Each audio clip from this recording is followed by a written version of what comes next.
वक्फ board का जनाजा निकलने वाला है। वक्फ के पापों को जल्द ही संवैधानिक तरीके से सुपुर्दे खाक कर दिया जाएगा। अभी इसकी तैयारी ही चल रही है, लेकिन विपक्ष है कि अभी से छाती पीटना शुरू कर दिया। पता नहीं क्यों, लेकिन समूचा विपक्ष मातम मना रहा है और इस मातम पुरसी में सबसे आगे है देश की सबसे पुरानी पॉलिटिकल पार्टी आईएमसी। मैंने आईएमसी कहा क्या? वैसे ये तो आईएनसी है, इंडियन नेशनल कांग्रेस, लेकिन इसकी नीति और नियत आईएमसी वाली है, यानी इंडियन मुस्लिम कांग्रेस। नमस्कार, मैं हूं दीप सिंह परिहार और आप देख रहे हैं कैपिटल टीवी पर अपना पसंदीदा शो एक्स-रे। तो आज हम मुख्य विपक्ष कांग्रेस की वक्फ बोर्ड पर नीति और नियत का एक्स-रे करेंगे। जिस पल वक्फ संशोधन बिल पास होगा, उसी पल से देश भर में जमीन के लुटेरे वक्फ की मनमानी एक झटके में खत्म हो जाएगी। इस बिल के पास होने के बाद क्या क्या बदलाव देखने को मिलेंगे आपको बताऊंगा, लेकिन पहले विपक्ष का संसद में छाती पीटना, हाय तौबा मचाना देख लीजिए। संसद में वक्फ बोर्ड संशोधन विधेयक पर ज्वाइंट पार्लियामेंट्री कमेटी की रिपोर्ट पर विपक्ष ने खूब हंगामा किया। रिपोर्ट पहले राज्यसभा में और फिर लोकसभा में पेश हुई। विपक्षी सांसदों ने जबरदस्त अनुशासनहीनता का परिचय दिया। कांग्रेस अध्यक्ष मल्लिकार्जुन खड़गे ने तो लोकसभा में कहा कि रिपोर्ट फर्जी है।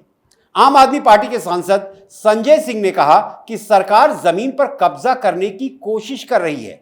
आज वक्फ की, कल मंदिर, मस्जिद, चर्च और गुरुद्वारे की। बात समझ से परे है। ये देश के सांसद हैं जो संसद भवन के अंदर ही अनर्गल बातें करते हैं और सिर्फ हंगामा करते हैं। संसद के बजट सत्र के फेज 1 के आखिरी दिन वक्फ संशोधन विधेयक पर जेपीसी की रिपोर्ट लोकसभा में और राज्यसभा में पेश की गई। राज्यसभा की कार्यवाही शुरू होते ही पेश किया गया। उम्मीद के मुताबिक विपक्षी सांसदों ने हंगामा शुरू कर दिया। कांग्रेस के राष्ट्रीय अध्यक्ष मल्लिकार्जुन खड़गे ने जेपीसी रिपोर्ट को फर्जी कहा। सही सुना आपने, फर्जी। रिपोर्ट को असंवैधानिक और अलोकतांत्रिक कहा और कहा कि वो ये रिपोर्ट नहीं मानेंगे। उनके इस हंगामे की वजह आप उन्हीं से सुन लीजिए। जेपीसी की रिपोर्ट है, जिस रिपोर्ट में अनेक सदस्यों ने अपना डिसेंट नोट दिया है। वो नोट देने के बावजूद भी प्रोसीडिंग से निकालना और उन मेजॉरिटी मेंबर्स के व्यूज सिर्फ उसमें रखकर बुलडोज करना, ये ठीक नहीं है। ये कंडेमेबल है और एंटी डेमोक्रेसिक है, एंटी प्रोसीजर है। और दूसरी चीज नॉन स्टेक होल्डर्स बाहर से बुला के उनको जो होना, उन लोगों को खड़ा करके उनका स्टेटमेंट ले रहे। और जो इतने लोग पार्लियामेंट में जो भी डिसेंट नोट दिए हैं, क्या उसमें कोई एक पढ़ा लिखा नहीं है, कोई जानता नहीं है और वक्फ बोर्ड एक्ट को कोई पढ़ा नहीं है? मेरे को बड़ा ताजुब लग रहा है। अरे आपको अगर कुछ करना भी है तो आप डिसेंट नोट के व्यूज को प्रिंट करके या अपने रिपोर्ट में डाल के बोलना चाहिए। उसके बजाय उसको डिलीट करके अगर कोई रिपोर्ट होती है, मैं उसको कंडेम करता हूं। मल्लिकार्जुन खड़गे की परेशानी का जवाब मिलने से पहले आम आदमी पार्टी के सांसद संजय सिंह बोलने के लिए खड़े हुए। यह देश की कैसी विडंबना है कि जो सांसद खुद जेपीसी के सदस्य हैं, वही संजय सिंह वक्फ बोर्ड विधेयक पर पेश की गई जेपीसी रिपोर्ट पर देश को मिसलीड कर रहे हैं। जिस बात का विधेयक से कोई लेना देना नहीं, वो बात कह रहे हैं। आज आप वक्फ की संपत्तियों को कब्जा कर रहे हैं, कल गुरुद्वारा की करेंगे, फिर मंदिर की करेंगे। संजय सिंह, आप एक सांसद हैं। संसद की गरिमा को तो आपने कई बार चोट पहुंचाई है। वो तो आपकी आदत में शुमार हो चुका है। कभी तो एक जिम्मेदार राजनेता की तरह पेश आइए। जनता से झूठ बोलने का नतीजा आप भुगत चुके हैं। हाल ही में दिल्ली से जनता ने आपको बेदखल कर दिया है। कुछ तो होश की दवा कीजिए। खैर, कांग्रेस अध्यक्ष मल्लिकार्जुन खड़गे के फर्जी शब्द का कैबिनेट मंत्री भूपेंद्र यादव ने जवाब दिया। सर, सेलेक्ट कमेटी का प्रोसीजर रूल 72 से लेकर रूल 92 तक दिया गया है, जिसमें पावर जो है चेयरमैन की वो रूल 90 के रूल 7 सब रूल 1 में दिया गया है। क्या कर रही हो? मैं रूल 7 का सब रूल 1 पढ़ रहा हूँ, जिसमें चेयरमैन को पावर देके लिखा गया है, if in the opinion of the chairman the committee of minute of dissent contains word, phrases और expression which are unparliamentary, irrelevant और otherwise inappropriate, he may order such word, phrases or expression to be expunged from the minutes of dissent. Congress अध्यक्ष मल्लिकार्जुन खड़गे के पास शायद समय कम था। Select committee की rule book का रूल 91 तो वो पढ़कर आ गए, लेकिन रूल 90 नहीं पढ़ा। दरअसल सिलेक्ट कमेटी के प्रेजेंटेशन ऑफ द रिपोर्ट के नियम 72 से लेकर 92 तक दिए गए हैं। भूपेंद्र यादव ने मल्लिकार्जुन खड़गे का ज्ञानवर्धन किया, बताया कि जेपीसी चेयरमैन के क्या अधिकार होते हैं। दरअसल रूल 90 के पार्ट 7 के सब रूल 1 में साफ साफ लिखा है कि if in the opinion of the chairman the committee of minute of dissent contents words, phrase और expression which are unparliamentary, relevant और otherwise inappropriate, he may order such words, phrases और expression to be expunged from the minutes of dissent. यानी ये JPC के chairman के अधिकार क्षेत्र में है कि वो जिसे अनावश्यक समझते हैं उसे रिपोर्ट से हटा सकते हैं। और खड़गे साहब, ये रूल बुक तो कांग्रेस के ही शासनकाल में बनी थी, फिर इतनी हाय तौबा क्यों? क्या सचमुच संसद में विरोध का मकसद सिर्फ डिस्टर्बेंस ही है? और फिर लगता है कि हंगामा करने वाले सांसदों ने रिपोर्ट को पढ़ने की जहमत ही नहीं उठाई। अल्पसंख्यक मामलों के मंत्री किरण रिजिजू ने साफ शब्दों में कहा कि कुछ भी रिपोर्ट से डिलीट नहीं किया गया है। Checked it. There is no deletion, there is no removal of any part of the report. Everything is tabled on the floor of the House. On what basis you can raise this kind of issues? Don't mislead the House. Sir, I am very pained to say that the honorable members from opposition parties are making unnecessary issue by raising issue which is not fact. The allegation is false, sir. And as per the rule, the JPC had conducted the entire proceedings. There was no violation of any rules. All the members from the opposition parties participated in the proceedings of the JPC for last 6 months. Now finally, when the report is placed in the floor of the House, they are raising objection. In the appendix also, all the dissent notes are also attached. All the dissent notes of the opposition parties are also attached and placed on the record of the House. They can't mislead the House in this manner. This is very unfortunate, sir. विपक्ष का यह रवैया वाकई दुर्भाग्यपूर्ण है। लोकसभा में दोपहर 2 बजे के बाद रिपोर्ट पेश की गई। विपक्ष का हंगामा वहां भी इस मुद्दे पर शुरू हो गया। तब गृहमंत्री अमित शाह ने कहा कि जिसे रिपोर्ट में जो जोड़ना है जोड़ दे, बीजेपी को कोई आपत्ति नहीं। माननीय अध्यक्ष जी, विपक्ष के कुछ सदस्यों ने आपत्ति जताई है कि इनके जो विमत है, डिस्प्यूट्स है, इनको पूरी तरह से नहीं रखा गया है। मैं मेरी पार्टी की ओर से आपको विनती करना चाहता हूं कि विपक्ष के जो डिस्प्यूट्स हैं, एक सिरनीर कर आप संसदीय कार्यप्रणालिका के उपयुक्त रूप में जो जोड़ना है वो जोड़े। इसमें मेरी पार्टी को कोई आपत्ति नहीं। कांग्रेस के अलावा तृणमूल कांग्रेस, समाजवादी पार्टी और AIMIM के साथ साथ कई और दलों के सांसदों ने फुल वॉल्यूम में वक्फ संशोधन बिल पर पेश की गई जेपीसी रिपोर्ट का विरोध किया।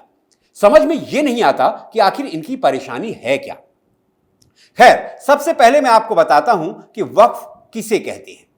वक्फ उस संपत्ति को कहते हैं जिसे किसी मुस्लिम व्यक्ति ने धार्मिक या धर्मार्थ के लिए दान में दी हो।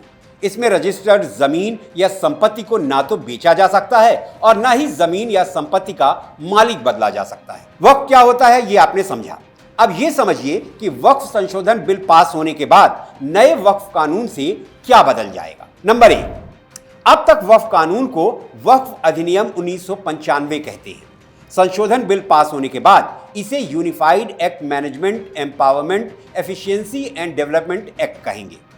अब तक वक्फ से अपनी जमीन पाने के लिए पीड़ित वक्फ ट्रिब्यूनल में अपील कर सकता था, लेकिन अब वो कोर्ट में भी अपील कर सकता है।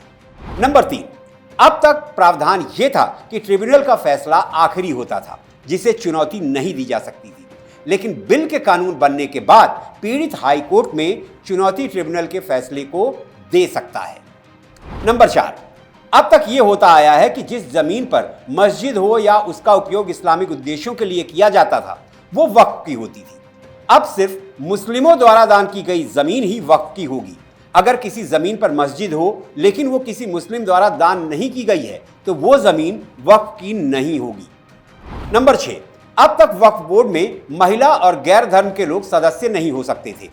बिल के कानून बनने के बाद 2 महिलाओं और 2 गैर मुस्लिम सदस्य रखने होंगे।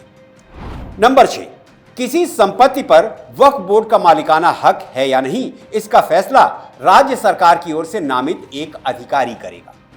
नंबर 7, जो संपत्तियां वक्फ कानून के तहत पहले से ही रजिस्टर हैं उन पर असर नहीं, जो रजिस्टर नहीं वो नए मानकों के अनुरूप रहेंगी। नंबर 8, जो बोर्ड को जमीन दान करना चाहते हैं उन्हें बताना होगा कि वो 5 साल से इस्लाम धर्म का पालन कर रहे हैं। अब समझ में नहीं आ रहा कि विपक्षी नेताओं के पेट में आखिर दर्द क्यों हो रहा है। भारत दुनिया का सबसे बड़ा लोकतंत्र है, संविधान से चलता है, तो वक्फ बोर्ड को भी संविधान से ही चलना होगा। और तो और कांग्रेस ने 1947 के बाद से मुस्लिम वोटों को अपने पाले में रखने के लिए सिर्फ तुष्टीकरण का ही सियासी खेल खेला है। कांग्रेस ने तो खुद 2014 चुनावों से ठीक पहले वक्फ बोर्ड को 123 संपत्तियां तोहफे में दी थी, जिसे नरेंद्र मोदी ने सत्ता में आने के बाद वापस लिया। समूचा विपक्ष वक्फ के निकलते जनाजे पर छाती इसलिए पीट रहा है क्योंकि इनको बड़ा नुकसान हो जाएगा। जब मैं वक्फ बोर्ड की मनमानियों की बात करता हूं तो आपको यह भी बता देता हूं कि उनकी मनमानी का आलम है क्या। वक्फ पहले भी था, लेकिन प्यारे चाचा नेहरू की सरकार ने वर्ष 1964 में सेंट्रल वक्फ काउंसिल की स्थापना की। वक्फ की ताकत साल दर साल बढ़ती रही और वक्फ की जमीन कब्जा करने वाली ताकत को 1995 में कांग्रेस की सरकार ने असीमित कर दिया। वर्ष 1995 में हर राज्य में वक्फ बोर्ड का गठन करने की अनुमति के लिए कानून में संशोधन किया गया। वक्फ को नए एक्ट के तहत अतिक्रमण करने की पूरी आजादी मिल गई। अब ये सुनिए, वक्फ अधिनियम 1995 की धारा 3 में कहा गया है, इफ द वक्फ थिंक्स, यानी अगर वक्फ ऐसा सोचता है कि जमीन मुसलमान की है तो वो वक्फ की हो जाती थी। फर्ज कीजिए कि आपकी जमीन के बारे में वक्फ ने सोच लिया कि जमीन आपकी नहीं वक्फ की है, तो उस जमीन पर वक्फ का कब्जा हो जाता था। और दुर्भाग्य की बात यह कि आप अपनी जमीन पाने के लिए कोर्ट कचहरी तक नहीं जा सकते थे। हां, आप वक्फ ट्रिब्यूनल जा सकते थे।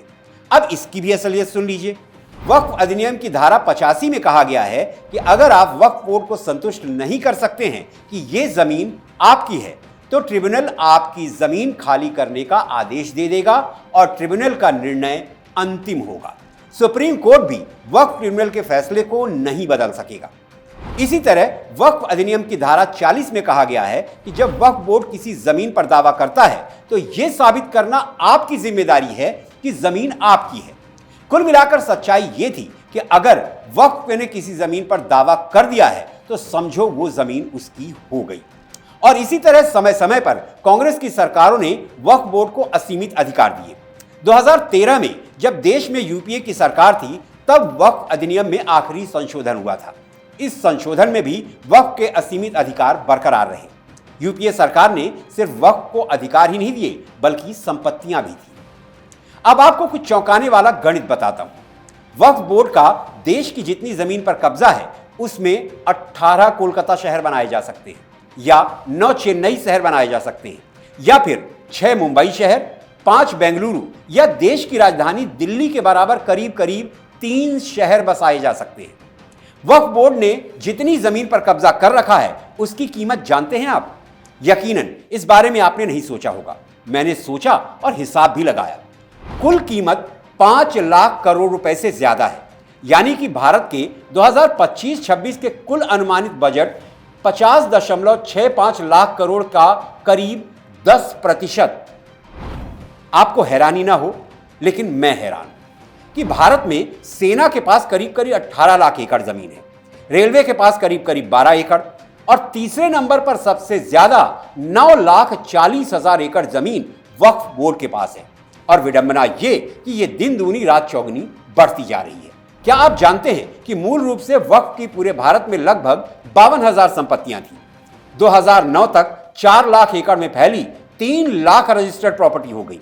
2022 तक 8 लाख एकड़ से अधिक भूमि में फैली 8,65,646 संपत्तियां हो गई।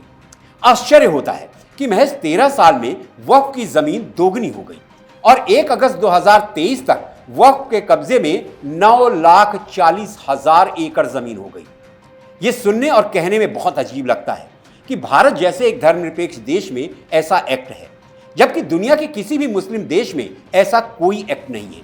तुर्की, Libya, Egypt, Sudan, Lebanon, Jordan और इराक जैसे इस्लामिक देशों में ना तो कोई वक्फ बोर्ड है और ना ही भारत के वक्फ जैसा कोई कानून।